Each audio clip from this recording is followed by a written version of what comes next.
সুপ্রিয় শিক্ষার্থী, আশা করি ভালো আছো। আজ তোমাদের সাথে আছি অষ্টম শ্রেণী বিজ্ঞান বিষয় নিয়ে। এখানে একটা ছবি দেখতে পাচ্ছ, যে কি মনে হচ্ছে দেখে? কিছু সায়েন্টিস্ট, তাই তো? তারা কিছু নাড়াচাড়া করছে, গবেষণা করছে। ওখানে আরেকটা ছবি দেখতে পাচ্ছি, একদল খুব উৎসাহী, কি হচ্ছে ঘটনাটা দেখার জন্য। বোধহয় নতুন কোনো একটা কিছু আবিষ্কার হয়ে গেল বা নতুন কিছু একটা হচ্ছে। আচ্ছা, এই পাশে খুব পরিচিত একটা ঘটনা, মোমবাতি নিভে যাওয়া। দেখে এখানে যে আমরা দেখছি যে ধোঁয়া বেরোচ্ছে, তো এই যে ঘটনাটা তোমাদের খুবই পরিচিত, তাই তো? তাহলে এই যে মোমবাতি নিভে গেছে, এখানে কিছু কি হলো বা কি হলো? দেখো, এখানে একটা ঘটনা দেখছো, এখানে একটা ঘটনা দেখছো, তো এই দুটো ঘটনা কিন্তু তোমাদের জানার বিষয়। বিশেষ করে এটা খুবই পরিচিত। তো এখানে কিছু ধোঁয়া বেরোচ্ছে, তাহলে ধোঁয়াটা কি জিনিস? এখানে কি নতুন কিছু সৃষ্টি হলো কিনা? আমাদের চারপাশে কিন্তু নানা পরিবর্তন ঘটে। স্থায়ী পরিবর্তন হতে পারে বা বিভিন্ন রকমের পরিবর্তন হয়। কিছু কিছু পরিবর্তন হয় এরকম, যেটা কয়েকটা পদার্থ মিলে একটা নতুন কিছু, তাই তো? তাহলে রাসায়নিক বিক্রিয়া হচ্ছে আমাদের আজকের বিষয়বস্তু।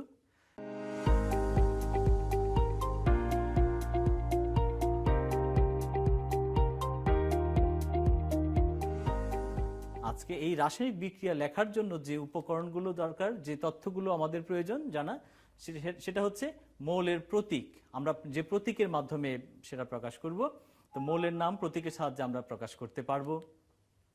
মৌল বা যৌগের নাম সংকেতের মাধ্যমে প্রকাশ করতে পারবো, কারণ সেটা তো আমাকে লিখতে হবে যে কি কি যৌগ যুক্ত হয়েছিল, নতুন কি তৈরি হলো, সেটা লিখে যদি আমি জানাতে চাই, তো আমাকে সেই সংকেত সম্পর্কে ধারণা লাগবে। মৌল ও যৌগমূলকের যোজনী ব্যবহার করে যৌগের আণবিক সংকেত লেখার নিয়ম ব্যাখ্যা করতে পারবে।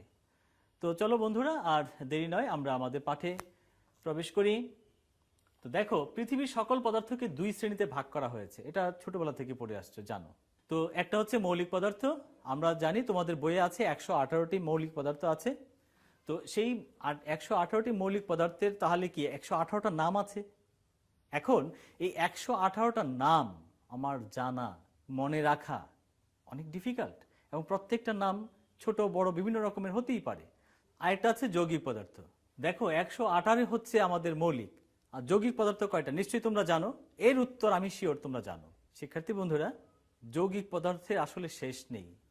নতুন নতুন যৌগ আবার তৈরিও হচ্ছে। তোমার আশেপাশে যা দেখো, টুথপেস্ট, সাবান, ডাল, পানি, চিনি, লবণ, যা যা দেখছো, সবই কিন্তু বিভিন্ন রকমের মৌলিক পদার্থের মিশ্রণের ফলে যুক্ত হয়ে এক একটা যৌগ তৈরি হচ্ছে।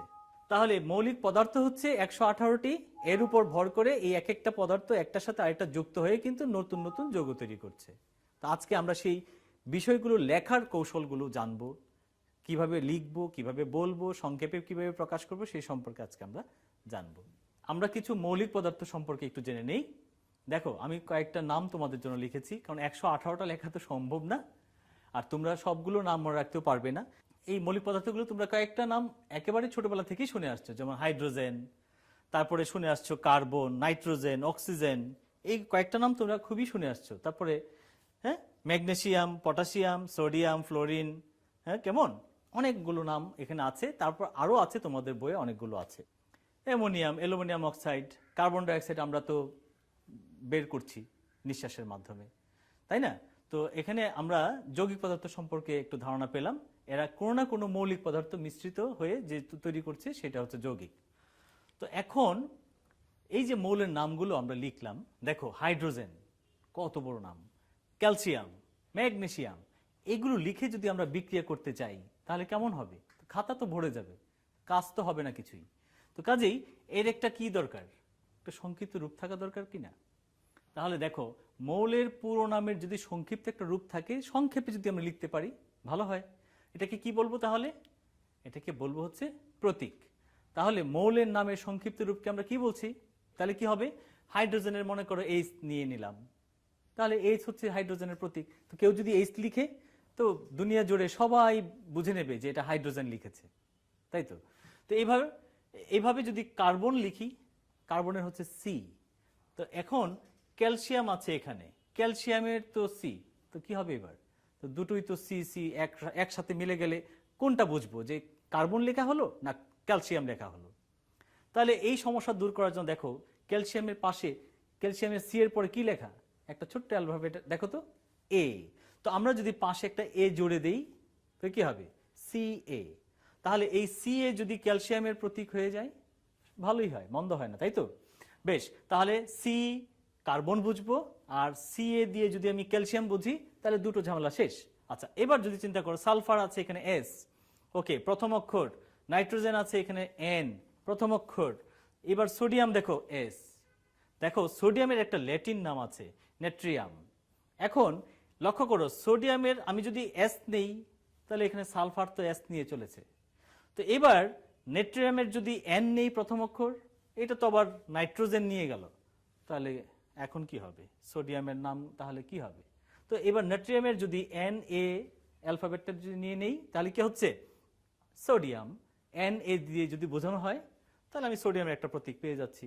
আরো সমস্যা আছে, লক্ষ্য করো, যেমন পটাশিয়াম, এটারও ল্যাটিন নাম আছে, হ্যাঁ, ক্যালিয়াম। তো এখানে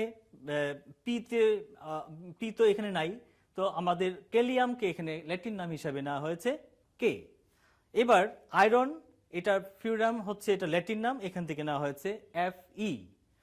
তো এফ আরেকটা মৌলের নাম। তাহলে দেখো লেডের প্লাম্বাম, এই প্লাম্বামের এখানে কি নেওয়া হবে বলো, আমাদের এখানে পিবি, দেখো এখানে পিবি নিলাম, অর্থাৎ পি এর পরে সংক্ষিপ্ত রূপ হিসাবে পি এর পরে যে এল ওটা কিন্তু নেওয়া হয়নি, নেওয়া হয়েছে বি, অর্থাৎ সাউন্ড কোনটা আসে, প্লাম্বাম মানে প্রাধান্য যেটা পায়, সেখান থেকে পি এর পরে বিটাকে নিয়ে এইভাবে নামকরণ করা হয়েছে। তো দেখো বিভিন্ন রকমের চিন্তা ভাবনা করে কিন্তু বর্ণগুলো নেওয়া হয়েছে এভাবে সংক্ষিপ্ত রূপ হিসাবে। এছাড়াও আরো ভাষা আছে, দুই একটা ভাষা থেকে এইভাবে নেওয়া হয়েছে, যেমন বোরন আছে, তোমাদের বইয়ে নেই, বোরনের বি, এটা হচ্ছে বোরনটা হচ্ছে আরবি শব্দ, ওখান থেকে নেওয়া হয়েছে। অর্থাৎ মূলত ইংরেজি এবং ল্যাটিন নামের প্রথম অক্ষরকেই কেমন এই বিবেচনা করা হয়েছে, সাথে অন্য অ্যালফাবেটগুলোকে নিয়ে। তো এই প্রতীকগুলো কিন্তু আমাদের মুখস্থ রাখতেই হবে একেবারে, কারণ কারোর নাম তো ভুলে গেলে চলবে না, তাই তো?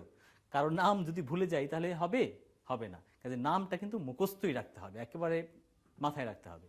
তো এবার কতগুলো যৌগের নাম দেখো, আমরা পানি, খাবার, লবণ, কেমন এই তথ্যগুলো লিখেছি, মিথেন, কার্বন ডাইঅক্সাইড, এইগুলো কি তোমরা তো আগেই জেনেছো যে এগুলো হচ্ছে যৌগ। তো এই যৌগগুলোকে এখন মৌলের পুরো নামের এই সংক্ষিপ্ত রূপকে প্রতীক বলে, এটা তো আমরা জেনে গেলাম। তাহলে এই মৌল বা যৌগের অণুর যে সংক্ষিপ্ত রূপ এটা কি হবে? এখন বলা হচ্ছে দেখো অণুর সংক্ষিপ্ত রূপ, কার রূপ? অণুর। তাহলে অণুর সংক্ষিপ্ত রূপ কি হবে? দেখো পানি তোমরা ছোটবেলা থেকে জেনে আসছো, তোমাদের আগে বইয়েতে ছিল যে পানি H2O এইভাবে লেখা। তারপরে আমরা যে লবণ খাই, খাবার লবণ, এটারও একটা নাম থাকা উচিত, তাই না? তো সেটা কিভাবে আমরা লিখবো, সংক্ষিপ্তভাবে প্রকাশ করব লবণটাকে? তো দেখো এটাকে আমরা সংকেত বলছি, তাই তো? এটাকে বলবো আমরা সংকেত। তাহলে অণুর যে সংক্ষিপ্ত রূপ এটার নাম হচ্ছে সংকেত। তাহলে এইগুলোকে আমরা সংকেতের মাধ্যমে কিন্তু প্রকাশ করতে পারবো। যেমন দেখো পানি তোমরা বলেছো H2O, ছোটবেলায় পড়েছো, হাইড্রোক্লোরিক অ্যাসিড HCl, তারপর হাইড্রোজেন H2। এইটা দেখো এখানে একটা বিষয়, পানির বেলায় H2 লেখা, হাইড্রোক্লোরিক অ্যাসিডের নিচে এখানে পাশে একটা H লেখা, কিন্তু হাইড্রোজেন যখন লিখলাম আবার H2 লেখা, কোথাও দুটো আবার এখানে একটা, এইটা আবার কোন ঘটনা? নিশ্চয়ই ঘাবড়ে গেলে? অবশ্যই না। দেখো পানির H2O কিভাবে লিখলাম সংকেত, এটার ব্যাখ্যা আমরা একটু পরেই কিন্তু ক্লিয়ার হয়ে যাবে। ওকে, তো হাইড্রোক্লোরিক অ্যাসিড HCl লিখলাম আর হাইড্রোজেন লিখলাম H2, অর্থাৎ এরকম আরো কিছু আছে, গ্যাসীয় পদার্থ আছে যাদের এই পরমাণু হচ্ছে দুটো বোঝানোর জন্য। যেমন অক্সিজেন দুটো, O2 হবে এখানে, তাহলে দুটো অক্সিজেনের পরমাণু মিলে হচ্ছে একটা অণু। আমরা বলেছিলাম যে সংকেতটা হচ্ছে কিসের সংক্ষিপ্ত রূপ? অণুর সংক্ষিপ্ত রূপ। তো সেই অণু হচ্ছে হাইড্রোজেনের অণু বুঝবো আমরা এটা, কেমন? আর শুধু H কিন্তু অণু না, শুধু হাইড্রোজেনের নামকে রিপ্রেজেন্ট করছে। তো এই সমস্যাটা আমি বলেছিলাম যে আমরা একটু পরেই এটা জানতে পারবো যে কেন এরকম হলো, একটা H কেন বা ওখানে দুটো কেন। তো দেখো যৌগের সংকেত লিখতে যোজনের বিষয়টি লক্ষ্য রাখতে হবে। তাহলে যৌগের সংকেত লিখতে যদি আমাদের যোজনের বিষয়টি লক্ষ্য রাখতে হয়, তাহলে যোজনীটা কি? লক্ষ্য করো, এই যোজনী কি এই সম্পর্কে আমার যদি জানতে হয়, তো যোজনীটা প্রথমে আমাকে বুঝতে হবে যে এই যোজনীর মাধ্যমেই কিন্তু যৌগগুলো গঠিত হচ্ছে। তাহলে যোজনীটা কি জানার জন্য আমরা এখানে কয়েকটা যৌগের নাম লিখলাম। তুমি দেখো যে এখানে পানি রেখেছি H2O, HCl রেখেছি, কেমন, আবার H2 রেখেছি, অক্সিজেন রেখেছি O2, CH4 এটা মিথেন, H2SO4 এটা হচ্ছে সালফারিক অ্যাসিড। তো যাই হোক, এই হচ্ছে কয়েকটা যৌগ এখানে লিখেছি। এখন প্রশ্ন হলো, কোথাও 2 আছে, কোথাও 2 নেই, আবার 2 আছে, এখানে একটা 2 আছে, এখানে 4 আছে। এই যে ভেরিয়েশন, এই ভেরিয়েশনগুলো কিভাবে আসলো? তাহলে এই মৌলগুলোর প্রত্যেকের কেমন, এই মৌলগুলোর যোজনী সম্পর্কে আমার একটা ধারণা, স্বচ্ছ ধারণা থাকতে হবে। এখন যোজনী মানেটা কি? তো যোজনীকে যদি আমরা একটু হাতের সাথে চিন্তা করি, যেমন তোমার দুটো হাত দিয়ে তুমি এই হাতে একটা কিছু ধরবে, এই হাতে আরেকটা কিছু ধরতে পারছো, কেমন? তাহলে এরকম কারো যদি একটা হাত থাকে, তাহলে সে তো একটা হাত দিয়ে একটা হাতকেই ধরবে। তো তোমার একটা হাত দিয়ে তুমি একজনকে ধরছো, আর আরেকটা হাত দিয়ে তুমি আরেকজন এক হাত বিশিষ্ট আরেকজনকে ধরতে পারছো, আর সেও তোমাকে ধরছে এক হাত দিয়ে। বেশ, তাহলে এইভাবে একটা বন্ডিং তৈরি হচ্ছে, তাই তো? তো এরকম যে পানি, যে অক্সিজেন, এমন সে কি করে, তার দুটো হাত আছে মনে করো। তো সে কি করছে, হাইড্রোজেন আছে একটা হাত, তো সে তার দুটো হাত দিয়ে দুটো হাইড্রোজেনকে ধরতে পারবে, এটি স্বাভাবিক। তো এই ঘটনাটাই কিন্তু এখানে ঘটেছে। তো হাইড্রোজেনের এক হাত, তো ক্লোরিন আছে এখানে, তারও হাত যদি একটা হয়, তো একজন আরেকজনকে এক হাত দিয়ে আরেক হাত দিয়ে ধরবে, তাদের মধ্যে একটা বন্ডিং হয়ে গেল। তার মানে কি, এখানে আর 2 থাকলো না, এই তো। তো এখন বিষয় হচ্ছে যে হাইড্রোজেন এবং ক্লোরিন উভয়ই এক হাত বিশিষ্ট মৌল। আমি বলেছিলাম এখানে 2 আছে, এখানে 2 নেই, কেন? এটার ব্যাখ্যা হচ্ছে সেই জিনিস যে হাইড্রোজেন এবং ক্লোরিন উভয়ই কিন্তু এক হাত বিশিষ্ট মৌল। যেহেতু এক হাত বিশিষ্ট মৌল, তাহলে তাদের উভয়ের যোজনী কত হবে? 1। উভয়ের যোজনী যদি 1 হয়, তার মানে একজনের একটা হাত আরেকজনের একটা হাত, এক হাত মিলে একটা বন্ডিং তৈরি হয়ে গেল। এইভাবে এই হাইড্রোজেন এবং ক্লোরিন একটা যৌগ তৈরি করেছে। এখন তার হাতটাকে যদি এইভাবে প্রকাশ করি আমি, আর তার প্রতীক, ক্লোরিনের প্রতীক আমরা জানি Cl, তো তার একটা হাত আছে। এই দুটো হাত যদি একসাথে হয়ে যায়, তাহলে কি হবে? তো যৌগটা কেমন হবে? সংকেত হবে এটার HCl, পাশাপাশি লিখলি তখন হয়ে যাচ্ছে। আর এটা দেখতে হচ্ছে এরকম, তারা এইভাবে আমরা গাঠনিক সংকেত বা এইভাবে আমরা লিখতে পারি, এভাবেও লিখে প্রকাশ করতে পারি, এটাকে এইভাবেও আমরা লিখতে পারি। ওকে, তাহলে আমরা তো দেখলাম যে এখানে 2 ছিল, এখানে 2 ছিল, বাট এখানে তারা একটা হাইড্রোজেন কেন? আশা করি তোমরা এই অ্যান্সারটা এখান থেকে পেয়ে গেছো। তাহলে আমরা কি বুঝলাম? হাইড্রোজেনের হচ্ছে এক হাত বিশিষ্ট একটা যোজনী, আর ক্লোরিনের হচ্ছে এক হাত, মানে তার যোজনী হচ্ছে তাহলে 1। তো যেহেতু দুজনেরই একটা করে হাত, সুতরাং তারা একটা যৌগ গঠন করার জন্য এক হাত বন্ডিং তৈরি করবে। এবার আরেকটা দেখি, হাইড্রোজেন এক হাত বিশিষ্ট মৌল, এটা আমরা জেনে গেছি একটু আগেই। এবার দেখি অক্সিজেনের 2 হাত বিশিষ্ট মৌল। অক্সিজেন হচ্ছে তাহলে 2 হাত। তো তাহলে অক্সিজেনের যোজনী হবে কত? 2, যেহেতু হাত দুটো। এবার দেখো, তাদেরকে যদি আমরা এইভাবে প্রকাশ করতে চাই যে অক্সিজেনের দুদিকে দুটো হাত, হাইড্রোজেনের একটা হাত, এখানে হাইড্রোজেনের একটা হাত, তো তাদের যদি বন্ডিংটা তৈরি হয়, তাহলে কিভাবে হবে? দেখো, এটা সংকেত হবে আমাদের H2O। H2O, এই যে দুটো হাইড্রোজেন আছে H2O, আর একটা অক্সিজেন, তাই তো?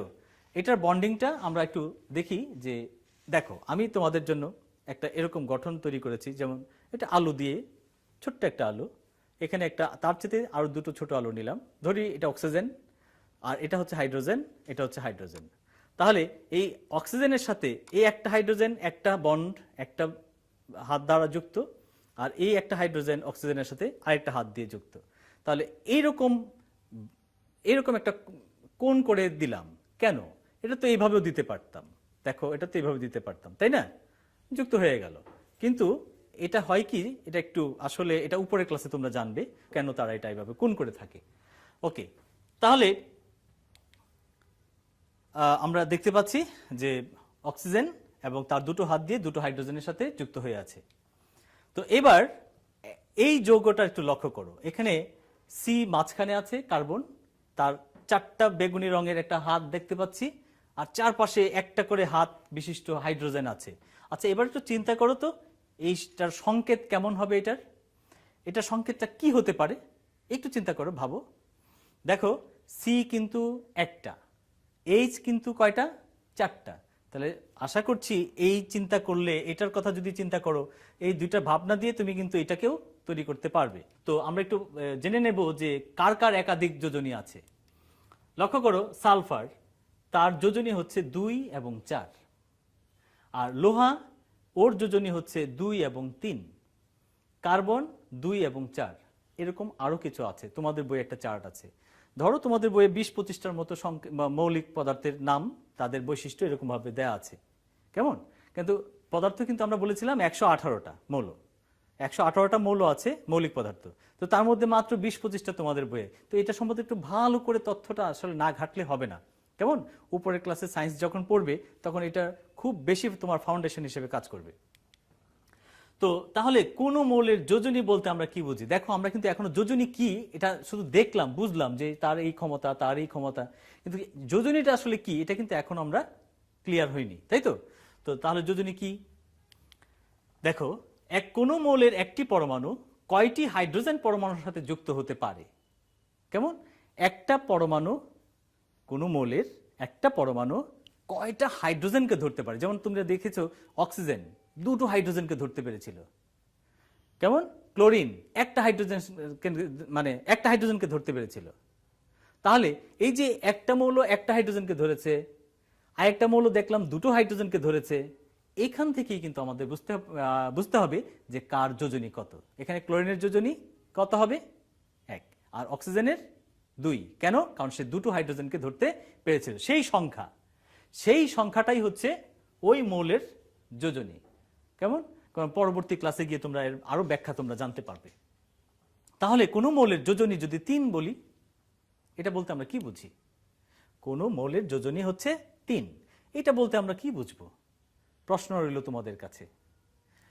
আচ্ছা, এবার কয়েকটি অধাতু এবং ধাতুর যোজনী আমরা একটু লক্ষ্য করি। দেখো এখানে যোজনী আমরা কিছু অধাতু রেখেছি আর কিছু ধাতু রেখেছি, অর্থাৎ তোমাদের বইয়ে 4টা আছে, তারপর আমি কিছু তথ্য তোমাদের এখানে দিচ্ছি যে একটা মৌল, এই দুইটি মৌল ধাতু আছে আর অধাতু, কিছু অধাতু আছে এখানে, hydrogen, fluorine, bromine, chlorine, iodine, কেমন? তো এই যে মৌলগুলো আছে, কেমন? এগুলো সবগুলো অধাতু, সবগুলোর যোজনী হচ্ছে 1, তারা 1 হাত বিশিষ্ট। আচ্ছা, ধাতু আছে এখানে sodium, potassium, copper, silver, gold, তো তাদের যোজনী এখানে হচ্ছে 1। এখানে একটা বিষয় আছে, দেখো কপার আস লিখেছি, গোল্ড আস লিখেছি, এটার ব্যাখ্যা আমরা পরে দিচ্ছি। দেখো এবার 2 যোজনী কাদের কাদের? অক্সিজেনের 2, দেখেছিলে তুমি 2টা হাইড্রোজেনকে ধরতে পেরেছে। সালফার, কার্বনের 2, এর আগে আমরা বলেছি কার্বনের যোজনী কত? 2 এবং 4, তাহলে এখানে 2 পেয়ে গেলাম। ম্যাগনেসিয়াম, ক্যালসিয়াম, আয়রন, জিঙ্ক, হ্যাঁ এগুলো আছে। এবার 3 কার্বন বিশিষ্ট দেখো, nitrogen, phosphorus, aluminium, iron, gold, এরা হচ্ছে সবাই 3 যোজনী বিশিষ্ট। তো 4 যোজনী বিশিষ্ট দেখো, কার্বন আছে, সালফার আছে। এই যে কার্বন এখানে 4, আর এখানে কার্বন হচ্ছে কত? 2। তো এখানে আয়রন দেখো আস লেখা, আর এখানে আয়রন দেখো ইক লেখা। লক্ষ্য করো এই যে আস এবং ইক, যে মৌল কম যোজনী মানে ব্যবহার করে যে একটা যৌগ গঠনের ক্ষেত্রে, তখন সেই উচ্চারণটা হবে আস। যেমন ফেরাস, উচ্চারণটা হবে ফেরাস। আর এখানে যখন ইক মানে যখন বেশি যোজনী ব্যবহার করবে, তখন তার উচ্চারণটা হবে ইক, অর্থাৎ নামের শেষে ফেরিক। এই হচ্ছে আস এবং ইকের ব্যবহার, অর্থাৎ যখন সে যোজনী ভিন্ন যে কম বেশি মানে প্রকাশ করবে। তো সেক্ষেত্রে বন্ধুরা এগুলো একটু মনে রাখতেই হবে। এখানে কিছু যৌগ দেখতে পাচ্ছ, তাই না? যৌগমূল, এগুলোকে বলা হয় যৌগমূলক। মানে কি? এই পরমাণুগুলো কয়েকটা পরমাণু একসাথে মিলে ওরা কিন্তু একটা পরমাণুর মতো কাজ করছে। অর্থাৎ ওই যে দেখেছো একজন হাইড্রোজেন একটা অক্সিজেনের পরমাণুর সাথে যুক্ত হয়েছে, কেমন? এরকম এরাও কিন্তু একটা পরমাণু সেজে আরেকজনের সাথে যুক্ত হবে, আরেকটা মৌলের সাথে যুক্ত হবে। এই যে যুক্ত হওয়া, এটাই হচ্ছে কি? এটা হচ্ছে যৌগমূলক, অর্থাৎ তারা পরমাণুর মতো রাসায়নিক বিক্রিয়ায় অংশগ্রহণ করছে, আচরণটা করছে বলে। সুতরাং তাদেরও কিন্তু তাহলে যোজনী আছে। তো এই যে পরমাণু গুচ্ছ, এরা স্বাধীনভাবে থাকতে পারে না বলে এদেরকে আমরা কি বলছি, রেডিক্যাল বা যৌগমূলক বলছি। তাহলে আমরা এখানে যৌগমূলকের একটা চার্ট দেখতে পাচ্ছি, তাই তো? তো এখন এই যৌগমূলকের চার্টের মাধ্যমে লক্ষ্য করো যে এখানে এই যৌগমূলকগুলো লেখা বা আমাদের যে যোজনীগুলো লেখা এর একটা নিয়ম আছে। তো যৌগে উভয় মৌল বা যৌগমূলকের যোজনী একই যদি হয়, মানে আমরা তো এখন যৌগ গঠন করব, কেমন এই যোজনীগুলি জানলাম, এইগুলো হচ্ছে যৌগমূলক, আর আগে তো আমরা মূলক দেখেছি, তাদের যোজনী জেনেছি। তো এই যৌগমূলকের যোজনী যদি এক হয়, যেমন ক্যালসিয়াম আছে, অক্সিজেন আছে, ক্যালসিয়ামের যোজনী 2, অক্সিজেনের যোজনীও 2, আমরা চার্টে দেখেছিলাম। তো দুইটারই যোজনী 2। তারপরে দেখো এখানে অ্যামোনিয়াম, এই যে হচ্ছে অ্যামোনিয়াম, তার যোজনী 1, ক্লোরিন তার যোজনী 1, আমরা আগে দেখেছি। তো এটাও যোজনী 1, নাইট্রেটের যোজনীও 1। এটা তাহলে পাশাপাশি লিখলেই হয়, অর্থাৎ এই ক্ষেত্রে কিন্তু তারা পাশাপাশি লিখলেই হয়ে যাচ্ছে। কেমন? আরেকটা দেখো, যৌগে যদি উভয় মৌল বা মূলকের যোজনী কোনো নির্দিষ্ট সংখ্যার গুণিতক হয়, অর্থাৎ যেমন দেখো কার্বনের যোজনী আমরা বলছি কত, 2 এবং 4, আর অক্সিজেনের হচ্ছে শুধু 2। তাহলে এখানে দেখো কার্বন 2, অক্সিজেন 4, এইভাবে লিখলে পরে কি হয়, কেমন এইভাবে লিখলে পরে কি হয়, কার্বন এখানে 4টা অক্সিজেনকে ধরে রাখছে, আর কার্বন কয়টা, 2টা, দুজন মিলে 4টাকে ধরে রেখেছে। এটাকে আমরা কি করব, 2 দিয়ে ভাগ করে দেব, 2 একে 2, আর এখানে 2 দুগুণে 4। এই কার্বন ডাই অক্সাইডকে আমরা এইভাবে লিখতে পারি, অর্থাৎ কেমন, তো কার্বন এখানে 4 তার যোজনী। তো দেখো যদি কোনো সংখ্যার যোজন যদি এরকম গুণিতক হয়, আমরা এখানে ভাগ করে ছোট করে লিখব। উভয় মৌলের বা মূলকের যোজনী যদি ভিন্ন হয়, গুণিতক না হয়, তাহলে কি হবে, এখানে তো আমরা ছোট করে দিয়েছি, কিন্তু এখানে যদি না হয়, যেমন অ্যালুমিনিয়াম, অ্যালুমিনিয়ামের যোজনী হচ্ছে 3 আর অক্সিজেনের হচ্ছে 2, তাহলে যৌগটা আমরা কিভাবে লিখব, একটু ব্যাখ্যাটা লক্ষ্য করো। আমরা এখানে একটা মৌল যদি আমরা এ চিন্তা করি, এ মৌলের যোজনী যদি x হয়, কেমন, আর বি মৌলের যোজনী যদি y হয়, ধরছি ওর যোজনী হচ্ছে x আর ওর যোজনী হচ্ছে y, তাহলে যৌগের সংকেতটা কি হবে, সংকেতটা লেখার ক্ষেত্রে লক্ষ্য করো, এর যোজনীটা লিখতে হবে বি এর নিচে, আর বি এরটা লিখতে হবে এ এর নিচে। এটা কিন্তু খুব ভালো করে মনে রাখবে কে কোথায় যাচ্ছে। আচ্ছা, আমি একটু ভালো করে দেখানোর চেষ্টা করি। তাহলে অ্যালুমিনিয়ামের যোজনী হচ্ছে 3, অক্সিজেনের যোজনী হচ্ছে 2, তাহলে কি করব, ওরটা ওর নিচে লিখব আর ওরটা অ্যালুমিনিয়ামের নিচে লিখব, যেমনটা এখানে দেখতে পাচ্ছ, তাই তো? আচ্ছা, তো আরেকটু দেখি আমরা। দেখো আমরা যোজনী যদি x হয় মৌল a এর, আর যোজনী যদি y হয় মৌল b এর, তাহলে কি হবে, a যোজনী হচ্ছে x, b এর যোজনী হচ্ছে y। তাহলে লক্ষ্য করো, এর এই x বসবে b এর নিচে, আর এই y বসবে a এর নিচে। তাহলে যৌগটা কেমন হবে, যৌগটা হবে এরকম, অর্থাৎ a এর নিচে y, b এর নিচে ছোট্ট করে x সংখ্যাটা থাকবে। এইভাবে কিন্তু আমরা যোজনী প্রকাশ করি, মানে যোজনীর মাধ্যমে আমরা যৌগ লিখি। তো যৌগের সংকেত হয়ে গেল আমাদের। তো শিক্ষার্থী বন্ধুরা, আমরা পাঠের একেবারে শেষ পর্যায়ে চলে এসেছি। তো এই পর্যায়ে তোমাদেরকে একটা বাড়ির কাজ থাকবে। তার আগে আমরা একটু দেখে নিই কি কি শিখলাম। আমরা জানলাম যে প্রতীক কিভাবে লিখতে হয়, কেমন মৌলের নামের সংক্ষিপ্ত রূপ কি হচ্ছে প্রতীক, আর অণুর যদি সংক্ষিপ্ত রূপ হয় তাহলে সেটা হবে সংকেত। আমরা সংকেত এবং প্রতীকের মাধ্যমে কি করলাম, যোজনী ব্যবহার করে কোনো যৌগের বা মৌলের সংকেত লিখতে পারছি, কেমন, এবং প্রত্যেকটা মৌলের যোজনী আমরা একটা চার্ট দেখেছি, চার্টের মাধ্যমে সেগুলো মনে রাখার চেষ্টা করব। আমরা যোজনী কিভাবে ব্যবহার করে যৌগ গঠন করতে হয় সেই প্রক্রিয়াটা আমরা তিনটা রুলস দেখেছি। এই 3টা রুলস কিন্তু খুবই ইম্পর্টেন্ট। তো এই পর্যায়ে তোমাদের জন্য একটা বাড়ি কাজ রাখছি যে যোজনীর চার্ট ব্যবহার করে তুমি কতগুলো যৌগের সংকেত লিখতে পারো, চেষ্টা করো। এগুলো তোমার টিচারকে পরে দেখাবে স্কুল যখন খোলা হবে।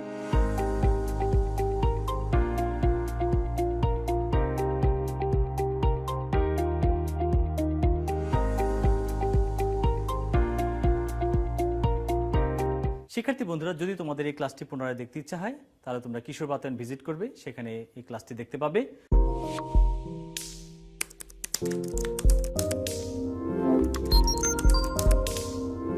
তোমাদের কোনো কমেন্টস থাকলে সেখানে করতে পারো, আমরা তার উত্তর দেওয়ার চেষ্টা করব। আর সবাই ভালো থাকো, আগামী ক্লাসে আবার দেখা হবে। সবাইকে ধন্যবাদ।